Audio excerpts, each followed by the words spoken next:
Hello there, Potter friends! Welcome back to the channel. It's Brandy of Simply Potter, and today I am doing the Q&A for questions that I took on Instagram. Now you can see the background of this video is entirely disastrous, and that's because, as some of you know, I'm in the middle of a move, and funnily enough, everything you see behind me, every single box, everything is Harry Potter stuff. So I thought it'd be easy enough to do a Q&A while I'm in the middle of this move, and the next couple of videos will be me unboxing all of this Harry Potter stuff and getting it all put up in some nice cutesy fashion. So if you're interested in seeing those videos, be sure to click the subscribe button and notification bell down below to be made aware of when they come out. But for now, let's get to answering all your questions because there are some really good ones. Alright, you guys, the first one is describe the feeling you get when you talk about Harry Potter related things. And for me, that feeling is like excitement and giddiness, which sometimes I need to reel in. I think is when I'm talking to like casual fans, at least, like when I'm talking to my boyfriend Josh, I'm just like really excited and really jazzed about like these new Harry Potter things or like old Harry Potter things, something I've just read in the books, I'm rereading them. I can like kind of see them start to glaze over. But when I'm at places like Harry Potter conventions or on Instagram talking to my Harry Potter friends, I'm like super giddy. In fact, I feel kind of giddy right now. And I'm kind of ranting a little bit. So yes, next question. Next Luna cosplay.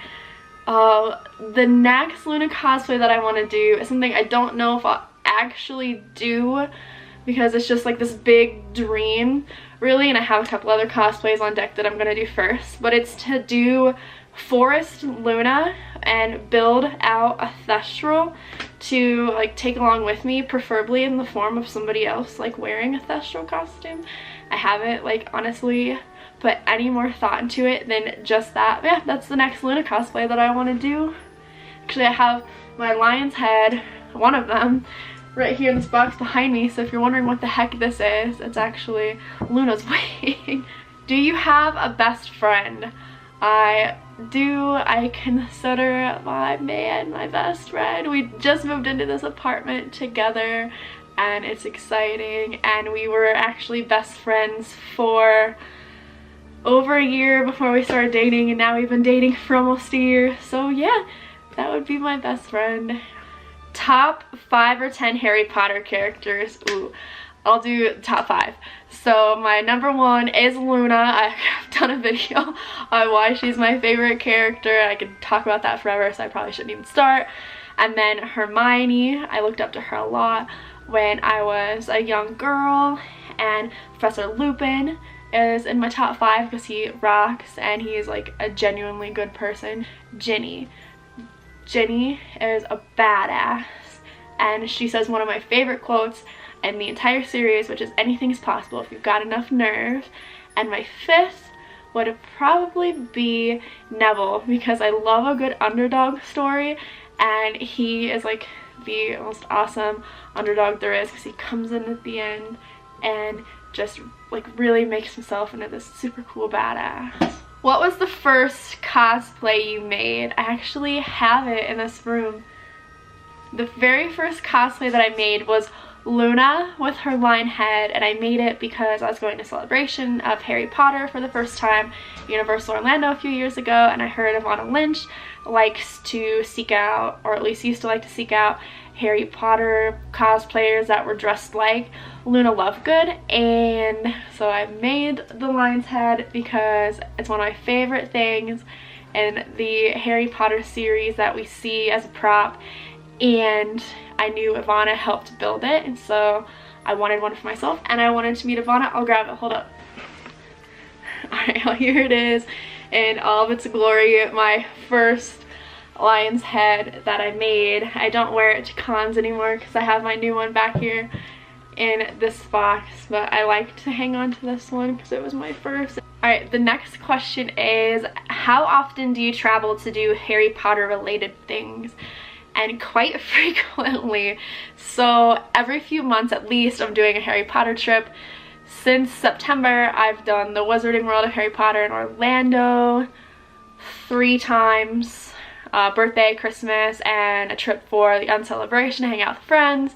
And I did 5 weeks in Europe doing all of the Harry Potter things, like the studio tour, and went to York, and went to Brighton. I have a whole playlist of videos from that trip and all of my travels. And just this year I have 4 conventions that I'm going to, and I'm heading to Universal for the coaster opening, and I'll be at the Dark Arts Castle Night Show premiere in LA in a few weeks. So yeah, I do Harry Potter travel quite frequently. Alright, do you travel and do non-Harry Potter related things? I do. So I am a huge nature lover, and I'm also a national park traveler in addition to being a Harry Potter traveler. And a lot of times I will mesh the two together and turn one trip into little Harry Potter, little nature. Like I went to LeakyCon in August, and after LeakyCon I went down and visited Big Bend National Park and Guadalupe Mountains National Park before circling back up into Colorado. So yeah, I do nature traveling too.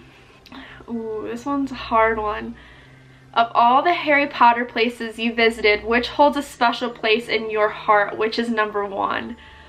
Whew. That is a toughie. I think just solely based on the place itself and not like an event or the people that like go, it would be Scotland and Edinburgh, because I was really connected with the city itself, and I love like the Victoria Street that people believe Diagon Alley was made after, and the whole aesthetic of the town is just really cool, and it's really close to mountains, which I really like. So yeah, I would say that Edinburgh is probably the number 1 Harry Potter spot.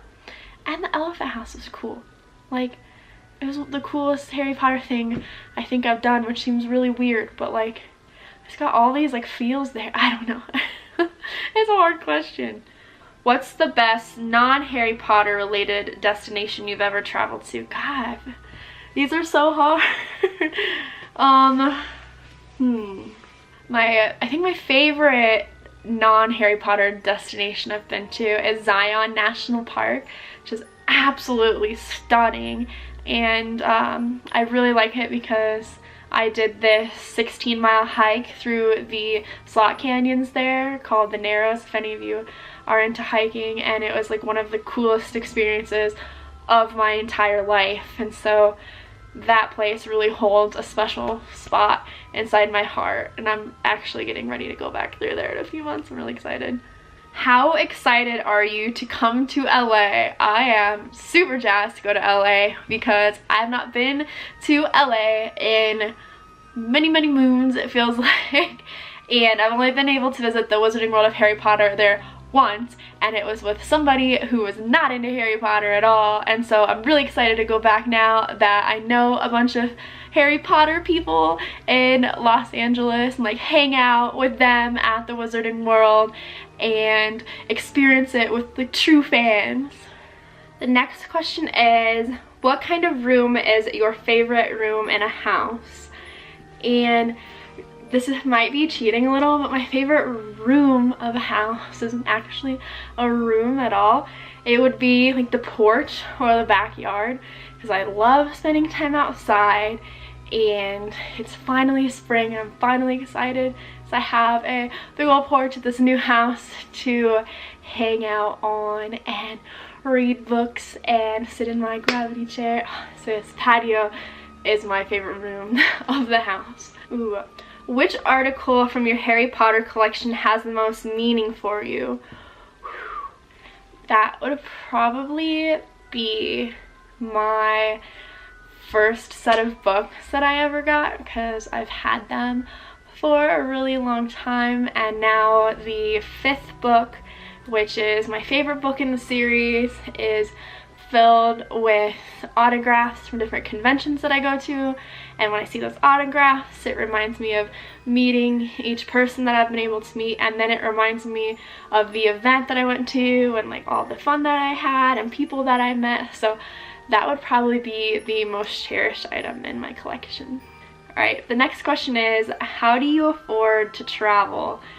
And I'm going to do a whole separate video on this because I get asked this question a lot, but the short answer for this video is that I don't, like, yeah, I'm sitting here in a room full of Harry Potter stuff, but I don't anymore spend a lot of money on stuff.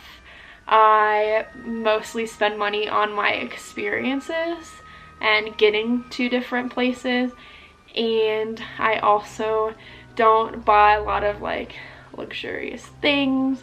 I'm like the cheapest person ever when it comes to buying stuff, and I don't really go out a whole lot. I like to cook and stay at home and save money that way, and yeah, all my money essentially just gets funneled into travel. And I also, until just this past week, haven't had an apartment, so I never had to pay rent, which was nice. I had everything of mine either at Josh's place or in my camper van. Recommendations for Harry Potter travel. The top 2 places I think any Harry Potter fan should try to go to would be either the Wizarding World of Harry Potter at Universal Studios, because that place genuinely makes you feel like you're inside a magical world. Like, you walk around the brick wall to Diagon Alley and it feels like you enter an entirely new world. It's super, super magical. And the other place is just the city of London, because it just holds this really, really, really like Harry Potter-esque quality for me, and I don't know why. But there's so many things that you can do, and you can get a really good bang for your buck by visiting London. There's House Meadalima, there's the Palace Theatre where they're doing The Cursed Child, there's Primarks galore with all this Harry Potter stuff, the Warner Brothers Studio Tour, of course, tons of filming locations. So if you're on either side of those ponds, like those places, try to get to both. It's Mumbridge or Drapple. I am in full support of Drapple. One of my favorite things to see when I'm at a convention is a Draco cosplayer that's walking around with an apple. Kills me every freaking time. So Drapple. Thank you all so much for submitting questions for this video. If you liked it, be sure to give it a big ol' thumbs up, and if you want to ask any additional questions, shoot them in the comments below. I'd be happy to answer any of them.